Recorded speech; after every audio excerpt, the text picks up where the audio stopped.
Assalamualaikum dan salam sejahtera. So untuk hari ini saya akan terangkan dua cara kita nak entry trade lah. Maksudnya kita nak trade, kita ada dua cara kita nak masuk. So first kali adalah pullback. Pullback ataupun kita beli sebelum breakout. And then second adalah breakout. So setiap apa yang kita buat ataupun kita enter trade, dia ada pro and cons dia lah. Sama ada kita dalam life kita pun, setiap decision yang kita nak buat mesti ada pro and cons dia. So kita kena listkan, and then kita tengok yang mana lebih suit kita punya personality lah. So untuk pullback ataupun beli sebelum breakout, okay, first kali kena tahu iaitu adalah pro bila kita beli pullback, kita boleh beli dekat area-area yang low dan juga kita boleh jual tinggi. So bila kita beli buy low and sell high ni, dia akan ada have profit, more profit potential lah. So kalau pullback ni, bila kita beli pullback 20 ke 30% tu very easy lah untuk dapat. Lebih tinggi profit potential tu daripada breakout. Okay, tapi kelemahan pullback ni adalah breakout tu tak pernah jadi pun. Kita beli sebelum breakout, tapi breakout tu tak pernah jadi pun. Ataupun bila dia dah breakout, dia tak pullback dekat tempat area yang kita target untuk dia pullback tu. So kadang-kadang market ni bila dia naik, okay, kadang-kadang dia breakout kan. Dia breakout, dia tak pullback pun dekat area yang kita sangka kan dia akan pullback. So itu adalah dia punya kelemahan lah. And then pullback ni, dia punya waiting time tu lagi tinggi lah. Maksudnya kalau breakout kita beli terus gerak kan. So pullback ni kita beli mungkin kena hold dalam 2-3 minggu baru nampak kan. Tapi dia punya kelebihan dia, kita punya profit potential tu lagi tinggi lah. So preference untuk pullback ni selalunya bila ada correction ataupun interim correction lah. Dalam pada general market tu ada correction. So contoh macam bulan 3 tahun lepas, bulan 5 hari tu. So bila correction macam ni, lagi preference untuk kita beli counter-counter yang ada pullback lah. Maksudnya dia boleh hold MA50 dan juga MA20. So kita cari counter-counter macam ni lah dekat week market.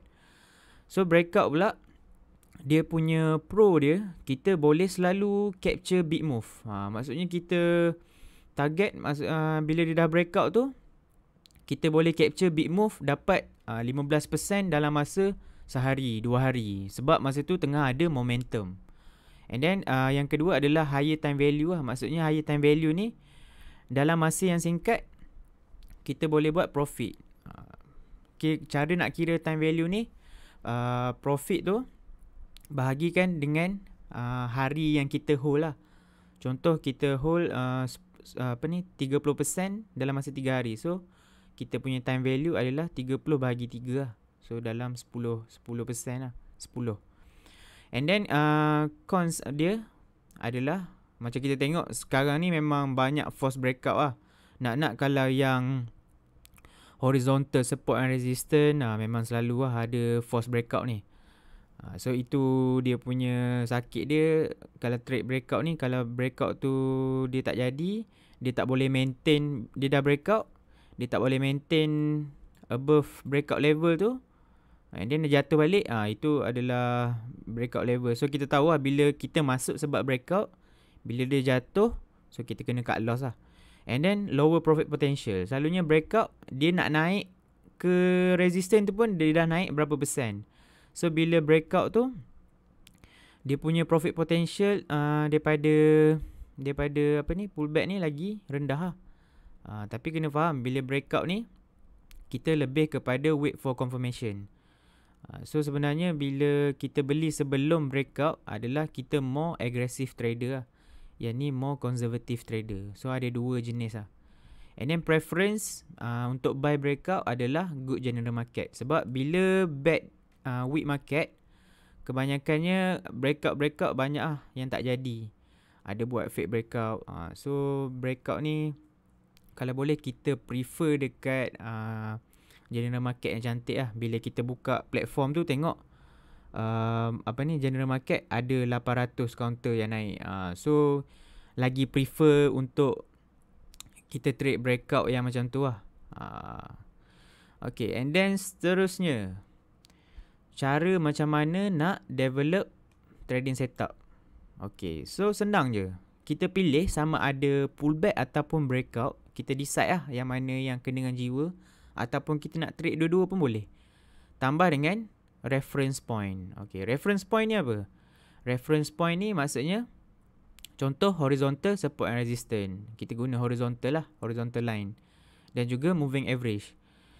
Yang kedua moving average. So moving average ni ada banyak lah. Ada MA10, MA20, MA50, MA200 lah. Itu yang biasa orang pakai.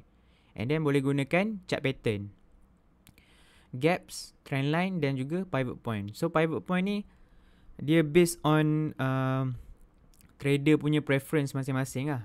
Kadang-kadang pivot point ni kalau orang tu trade dekat near moving average, so itu adalah pivot point dia. Pivot point ni maksudnya point di mana tempat kita nak take action.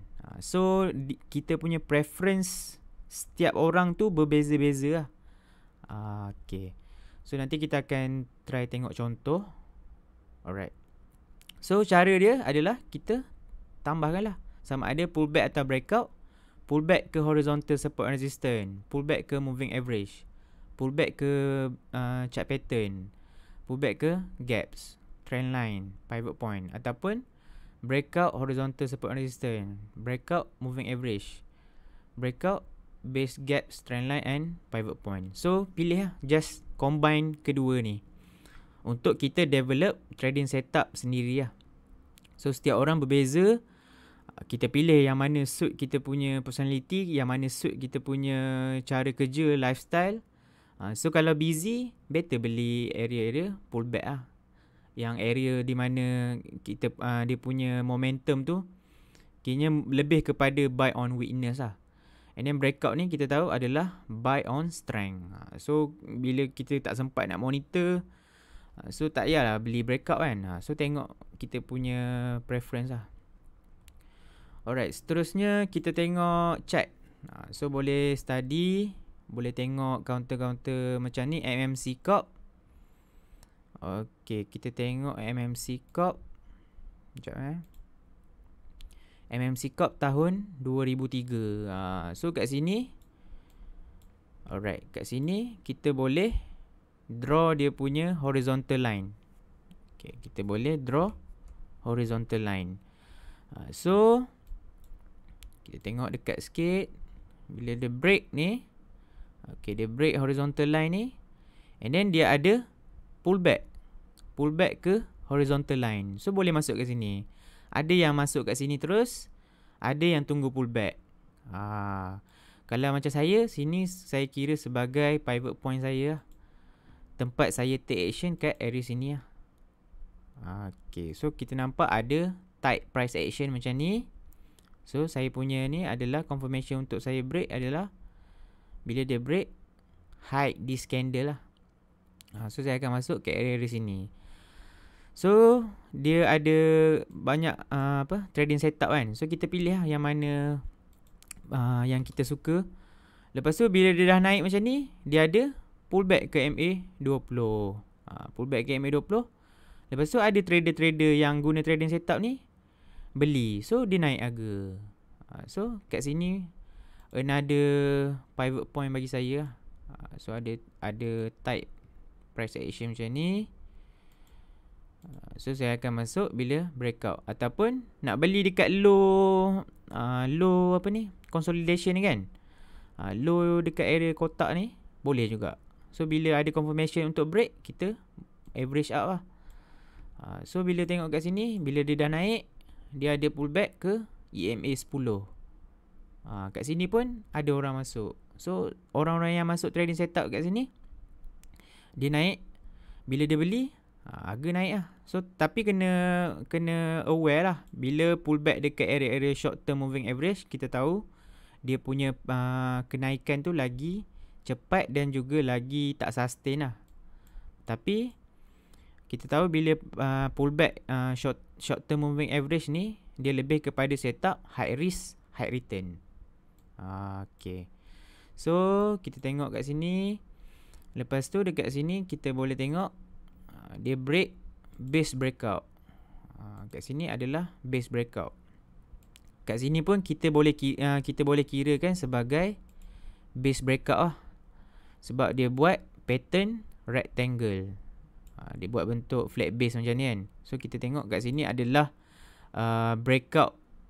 Kita panggil base breakout lah. Alright. So ini adalah pullback. Okay, lepas tu kita tengok kat sini ada another base. Kita tengok kat sini ada another base. So bila breakout and then dia ada pullback and then dia rebound balik. So kat sini kalau macam saya, kat sinilah saya punya pivot point saya. Kat situ. So bila dia break kat sini, sebelum dia obvious base breakout ni, kita tahu dah dia akan ada breakout. So kita buat confirmation bila breakout tu kita nak tengok volume.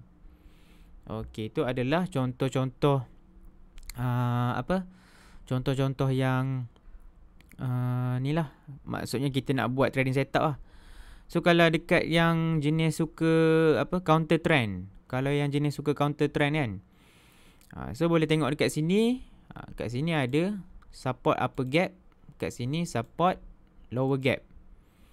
Okey, so bila dia dah break kat sini, yang ni akan jadi bila dia dah break kan. So kat sini bila dia dah kat bawah macam ni, yang ni jadi resistance. So dia break resistance ni. So dia break resistance ni, kita pun masuk untuk short term. Tapi bila kita counter trend, kita kena faham lah.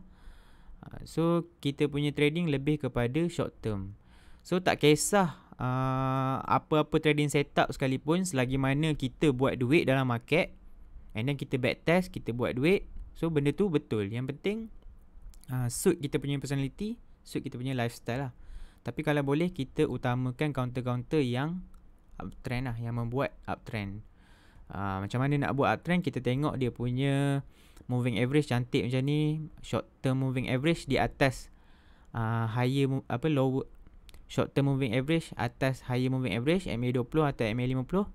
Lepas tu kita tengok dia punya market structure ada higher low, higher high, higher low, higher high, higher low, higher high. So dia bentuk macam ni. So itu adalah contoh-contoh counter yang uptrend.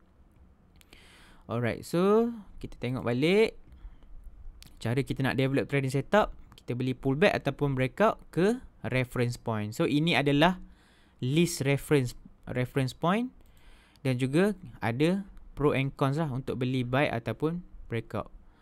So itu sahaja untuk perkongsian hari ni. Semoga bermanfaat untuk semua.